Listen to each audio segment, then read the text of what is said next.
Assalamualaikum warahmatullahi wabarakatuh. Perkenalkan, nama saya Aulia Rani Laksmibai dengan NIM B1011119104 Fakultas Ekonomi dan Bisnis Universitas Tanjung Pura. Jadi pada kesempatan kali ini saya akan membahas tentang materi permodelan dalam ekonomi dengan judul Analisis Permintaan Beras dengan menggunakan metode permintaan Marshallian. Jadi langsung saja kita masuk ke dalam bab 1, pendahuluan. Jadi latar belakang di sini adalah permintaan atau demand tidaklah bermakna seperti pengertian sehari-hari yang diartikan sebagai kegiatan meminta sesuatu, barang dan jasa secara gratis atau tanpa pengorbanan. Permintaan dalam konteks ekonomi mempunyai arti sebagai kegiatan membeli sehingga diperlukan pengorbanan, yaitu adanya daya atau kemampuan membeli berupa pendapatan. Oleh karena itu, secara sederhana, permintaan dapat diartikan sebagai kegiatan membeli sejumlah barang dan jasa pada berbagai tingkat harga dengan pendapatan tertentu. Artinya terdapat dua kata kunci dalam analisis permintaan ini, yaitu harga dan pendapatan. Permintaan merupakan salah satu kegiatan ekonomi yang penting. Boleh dikatakan jika kegiatan ekonomi dibagi rata, maka permintaan memberikan kontribusi kegiatan sebesar 33,3% dan selebihnya merupakan kegiatan produksi dan distribusi. Di samping kontribusi yang cukup besar dalam perekonomian, kegiatan permintaan memiliki dampak atau multiplier yang besar. Artinya, jika terjadi permintaan, maka akan diperoleh pendapatan bagi penjual berupa laba. Pada sisi lain, juga akan terjadi kegiatan produksi dari sejumlah pabrikan sehingga menciptakan pendapatan berupa gaji, upah, sewa, dan bunga bagi pemilik faktor-faktor produksi. Efek domino nilai tambah pendapatan ini akan terjadi sepanjang kegiatan, mulai dari pengadaan bahan baku, mengolah, mengangkut, dan menjual kepada konsumen atau pembeli. Dari sisi konsumen atau pembeli juga akan tercipta dampak atau multiplier ekonomi berupa meningkatnya kegiatan atau kapasitas yang dapat dilakukan. Karena adanya tambahan barang dan jasa atau modal yang dimiliki seperti bertambahnya kecepatan, kekuatan, dan ketahanan, serta kepercayaan dalam suatu aktivitas. Oleh sebab itu, dapat dikatakan bahwa perkembangan ekonomi suatu daerah dan negara dapat ditentukan oleh kemajuan dan perkembangan permintaan barang dan jasa yang dilakukan oleh para pelaku ekonomi, seperti rumah tangga, pemerintah, swasta, dan luar negeri. Semakin besar kegiatan permintaan, maka semakin besar pula perekonomian suatu wilayah. Oke, jadi di sini ada rumusan masalah, tujuan penelitian, dan manfaat penelitian.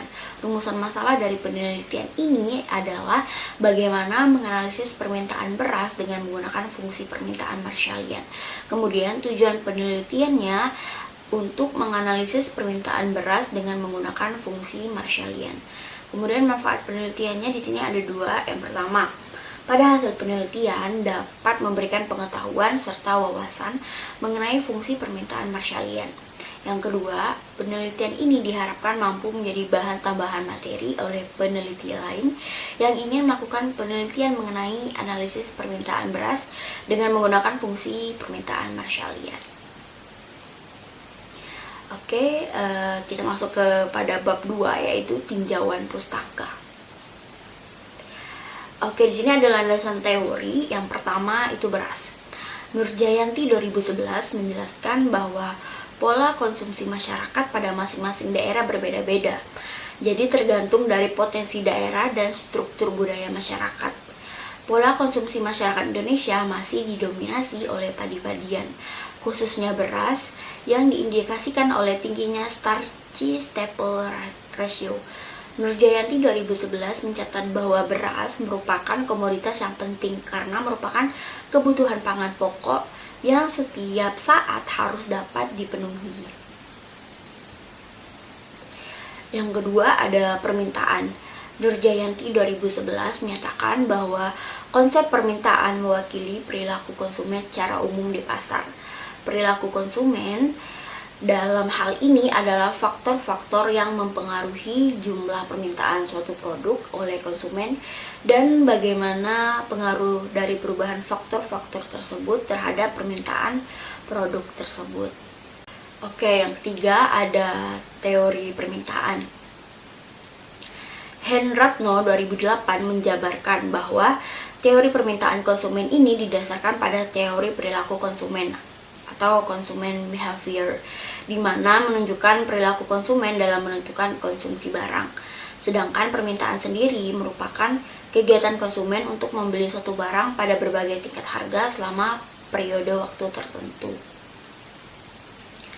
Menurut Suryawati 2005, ada beberapa faktor yang menyebabkan mengapa suatu permintaan konsumen terhadap suatu barang berubah, yaitu ada dua. Yang pertama, harga barang itu berubah sedangkan faktor yang lain tetap.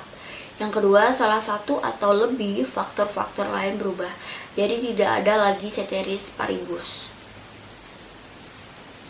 Faktor-faktor pembentuk keadaan ceteris paribus adalah satu, pendapatan, dan yang kedua, bila pendapatan konsumen naik, maka permintaan akan naik dan sebaliknya. Yang ketiga, jumlah konsumen di pasar. Dan yang keempat, peningkatan konsumen akan meningkatkan permintaan suatu barang di pasar. Yang kelima, selera atau preferensi konsumen. Dan yang keenam, bila selera konsumen terhadap suatu barang naik, maka kurva permintaan akan bergeser ke kanan. Yang berarti di setiap tingkat harga konsumen akan menambah konsumsinya. Harga barang lain yang terkait yaitu yang pertama, jika barang lain yang merupakan barang substitusi, yaitu harga barang substitusi, misalnya harga gandum turun, maka permintaan beras juga menurun, berarti kurva permintaan bergeser ke kiri. Yang kedua, jika barang lain merupakan barang komplementer, misalnya jika harga gula naik, maka permintaan kopi akan turun, yang berarti kurva permintaan bergeser ke kiri. Yang keempat, fungsi permintaan. Henratno 2008 menerangkan bahwa fungsi permintaan adalah persamaan yang menunjukkan hubungan antara permintaan barang dan jasa dengan faktor-faktor yang mempengaruhinya. Permintaan sendiri adalah jumlah barang atau jasa yang ingin diminta oleh konsumen pada berbagai tingkatan harga selama periode waktu tertentu. Fungsi permintaan ada dua. Yang pertama, fungsi permintaan yang diderivasi dari fungsi kepuasan, yaitu fungsi permintaan Marshallian yang diperoleh dari maksimasi kepuasan dengan kendala berupa pendapatan. Dan yang kedua, fungsi permintaan yang diderivasi dari fungsi pengeluaran, yaitu fungsi permintaan Hicksian yang diperoleh dari minimasi pengeluaran dengan kendala berupa tingkat kepuasan.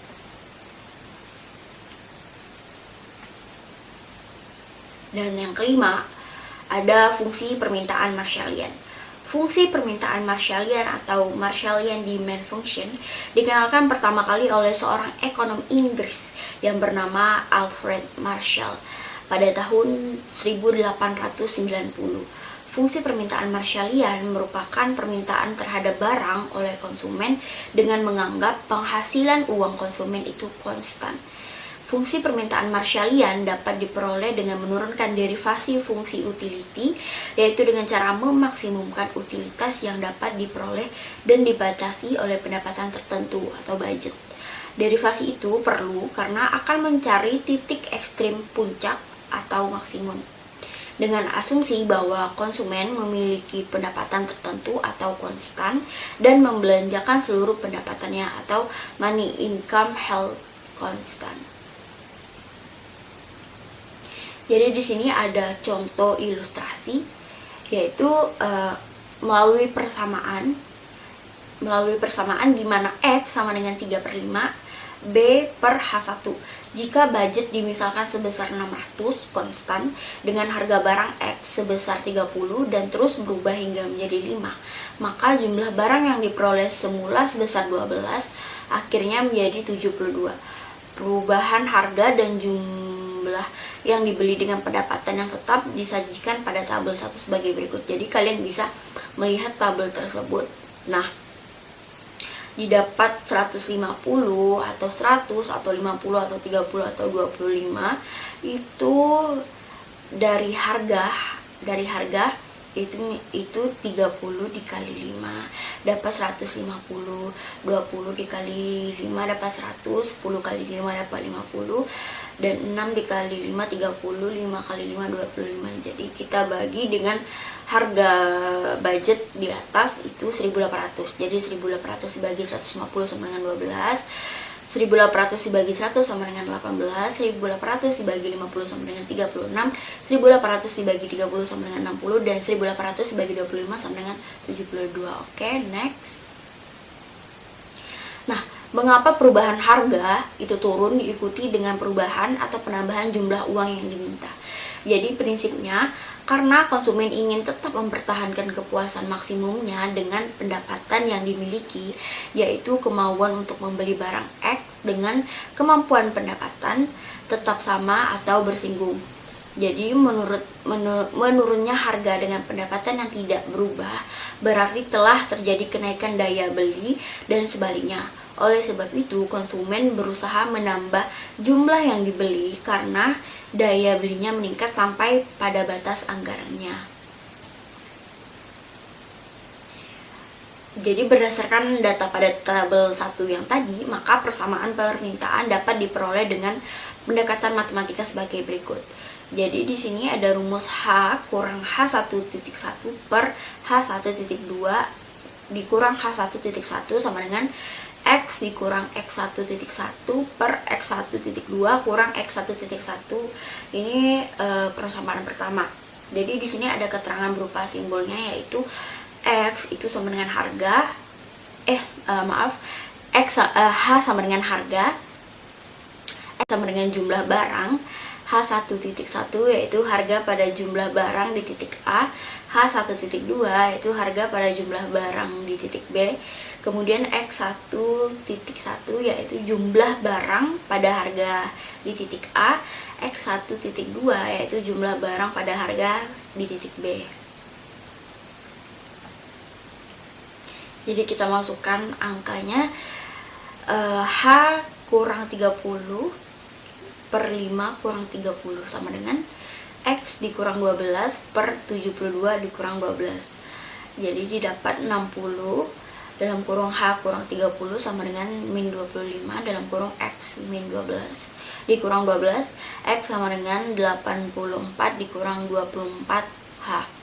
Jika notasi pada persamaan 4 dirubah dengan menggunakan notasi yang umum dipakai dalam literatur ekonomi mikro, di mana X sama dengan quantity dan H sama dengan price, maka persamaan permintaan yang diperoleh adalah Q sama dengan atau Q sama dengan 84 dikurang 2,4P yang dapat diinterpretasikan.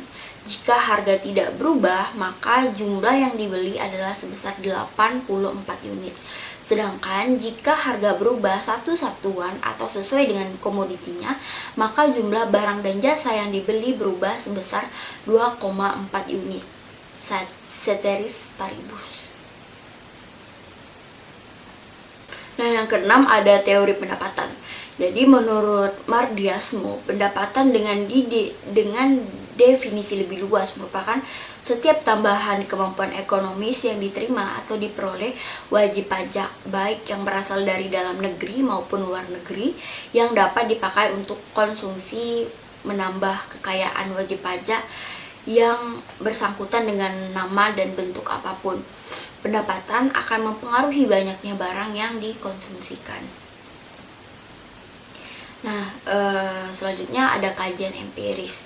Yang pertama, Eka Dwi Nurjayanti menerbitkan karya ilmiah pada tahun 2011 dengan judul Peramalan Penawaran dan Permintaan Beras pada Era Otonomi Daerah di Kabupaten Sukoharjo, dan menyatakan bahwa penelitian ini bertujuan untuk mengetahui dinamika penawaran dan permintaan beras pada era sebelum dan sesudah pelaksanaan otonomi daerah di Kabupaten Sukoharjo, dan menganalisis peramalan penawaran dan permintaan beras di Kabupaten Sukoharjo pada tahun 2011 sampai 2015. Metode dasar yang digunakan dalam penelitian ini adalah deskriptif analitis. Otonomi daerah tidak berpengaruh secara signifikan terhadap penawaran dan permintaan tahunan beras, karena peran pemerintah daerah di sektor perberasan relatif kecil dan sebagian besar kebijakan ditetapkan oleh pemerintah pusat.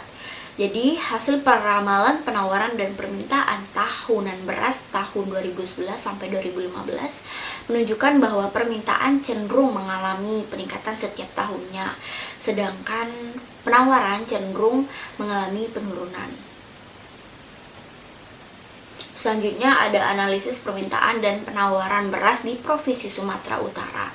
Adalah jurnal penelitian yang dipublikasikan oleh Wahidin Tarigan, Zulkarnain Lubis, dan Zahari Zen pada tahun 2013 dan menerangkan bahwa penelitian ini menganalisis permintaan dan penawaran beras atau padi sebagaimana dampak harga dan variabel bukan harga pada permintaan penawaran beras atau padi di Provinsi Sumatera Utara. Penelitian ini menggunakan data sekunder time series yang berasal dari institusi agensi khususnya Badan Pusat Statistik atau BPS Sumatera Utara, Bulog Divisi Regional Sumatera Utara, dan institusi lain yang relevan. Hasil penelitian menunjukkan bahwa produksi beras sangat dipengaruhi harga beras dan pupuk. Kenaikan harga beras akan meningkatkan jumlah penawaran di masa mendatang, sebagaimana peningkatan harga pupuk akan mengurangi jumlah beta yang ditawarkan. Sebagai satu komponen input pupuk yang relatif besar, sementara harga barang-barang pengganti tidak mempengaruhi penawaran beras. Kemudian, permintaan beras di Provinsi Jambi atau penerapan Partial Adjustment Model adalah jurnal penelitian yang diterbitkan oleh Wasirianto M. Ridwansyah, dan Etik Umiyati pada tahun 2013 dan menjabarkan bahwa tujuan penelitian ini adalah untuk menentukan dampak harga beras, harga dasar populasi, pendapatan populasi, dan permintaan beras untuk 1 tahun permintaan beras lebih awal, elastisitas permintaan beras, dan prediksi permintaan beras di Provinsi Jambi. Penelitian ini menggunakan data sekunder termasuk data time series selama 22 tahun dari tahun 1988 sampai dengan tahun 2009. Analisis model penyesuaian parsial menunjukkan perubahan dalam harga beras dan tepung tidak berpengaruh secara signifikan untuk perubahan permintaan beras. Populasi dan permintaan beras pada tahun sebelumnya mempunyai pengaruh positif dan signifikan pada permintaan beras. Sementara pendapatan mempunyai pengaruh yang negatif dan signifikan terhadap permintaan beras. Yang kedua, dan akhirnya kita masuk ke dalam bab 3, yaitu metode penelitian. Oke, jadi bentuk penelitiannya, jenis penelitian yang digunakan adalah penelitian asosiatif dan menggunakan metode analisis deskriptif. Penelitian asosiatif atau hubungan menurut Sujarweni 2015 adalah penelitian bertujuan untuk mengetahui hubungan antara dua variabel atau lebih. Dengan penelitian ini, maka dapat dibangun suatu teori yang dapat berfungsi untuk menjelaskan, meramalkan, dan mengontrol suatu gejala. Menurut Sugiono 2014, metode analisis deskriptif adalah statistik yang digunakan untuk menganalisis data dengan cara mendeskripsikan atau menggambarkan data yang telah terkumpul sebagaimana adanya tanpa bermaksud membuat kesimpulan yang berlaku untuk umum atau generalisasi. Lokasi dan waktu penelitian. Penelitian ini mengambil beberapa sumber data dari internet yang berkaitan dengan materi fungsi permintaan Marshallian. Waktu penelitian ini dibutuhkan dalam kurun waktu 1-2 minggu untuk mengumpulkan data yang diperlukan, yaitu mulai pada minggu pertama bulan Maret sampai minggu kedua bulan Maret tahun 2022. Kemudian ada jenis dan sumber data penelitian. Jenis data yang digunakan pada penelitian ini ialah data kuantitatif. Data kuantitatif adalah jenis data penelitian yang berupa angka ataupun bilangan. Jenis data ini dapat diolah serta dianalisis dengan perhitungan matematika atau statistik. Kemudian sumber data. Sumber data yang digunakan dalam penelitian yaitu data sekunder. Data sekunder merupakan informasi yang diperoleh tidak secara langsung dari narasumber, melainkan dari pihak ketiga. Data sekunder yang diperoleh berasal dari beberapa sumber di internet. Nah, teknik pengumpulan data. Teknik pengumpulan data yang dilakukan dalam penelitian ini adalah dokumentasi. Menurut Sugiono 2016, dokumen merupakan catatan peristiwa yang sudah berlalu. Dokumen bisa berbentuk tulisan, gambar, atau karya-karya monumental dari seseorang. Pengumpulan data dan informasi dilakukan dengan cara mendownload melalui sumber website terpercaya dari internet, yaitu Google Cendekiawan. Menurut metode dokumentasi menurut Ari Kunto 2006 yaitu mencari data mengenai variabel yang berupa catatan, transkrip, buku, surat kabar, majalah, prasasti, notulen rapat, agenda, dan sebagainya. Oke, terima kasih banyak. Mohon maaf jika ada kesalahan atau ada penjelasan yang keliru dari saya, mohon dimaafkan. Sekian dari saya, terima kasih. Wassalamualaikum warahmatullahi wabarakatuh.